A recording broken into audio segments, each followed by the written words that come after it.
Thank you, Mr. Chairman. My colleague from Pennsylvania, I thought, was making a wonderful argument in support of this legislation, in that you talked about the success of the Forest Legacy Program, and it really has been eminently successful. And you also talked about the demands on the program, and that's true. Many, many states want to implement this program. We also, but you didn't mention the fact that many states don't have the resources to manage additional properties, to manage additional trusts that they've taken. This would allow those states to make a decision. It's a state decision. This is not a federal decision. It's not a decision by a private nonprofit qualified trust. This is a decision by the state to welcome into their program a private, nonprofit, qualified trust that does this kind of work, that could then manage the trust without the state having to spend the money. The state maintains oversight, and should something happen that the trust is unable to continue, it would then revert to the state. But this is a way of really expanding what apparently the three of us want to have happen. You mentioned another program that does exist. Wonderful. Those programs could work in unison, with the federal government participating, the state government participating, in the private.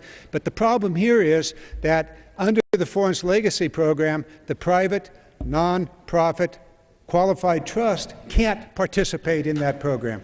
So I will reserve the balance of my time. The gentleman reserves his time. The gentleman from Pennsylvania.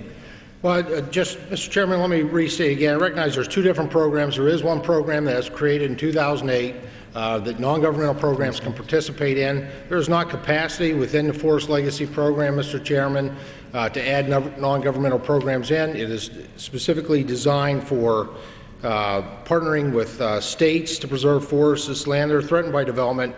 And just as a reminder, over the last 3 years, USDA has only been able to fund roughly a quarter of those funding requests at this point, and by extending this would not serve a purpose. I continue to reserve. The gentleman reserves his time. The gentleman from California has 30 seconds remaining. Thank you. I wish we had time to sit down and talk about this. It's really a shame that we're here on the floor at this moment. Really, I think both of us in support of protecting our forests, of enhancing their ability to continue to produce jobs, the food, the fiber, and the wood that we need in our economy and in our society. We're not very far apart. If there's something here that needs to be worked out between these two programs, I'm sure we could do it.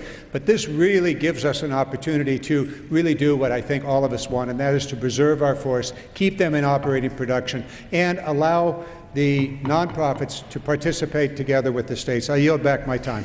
Time of the gentleman has expired. The gentleman from Pennsylvania. Mr. Chairman, I yield back the balance of my time. Gentleman yields back his time. The question is on the amendment offered by the gentleman from California. As many as are in favor will signify by saying aye. Aye. Those opposed will say no. No. Opinion of the chair, the noes have it. The noes have it. Amendment is not agreed to. Pursuant to Clause 6 of Rule 18, further proceedings on the amendment offered by the gentleman from California will be postponed.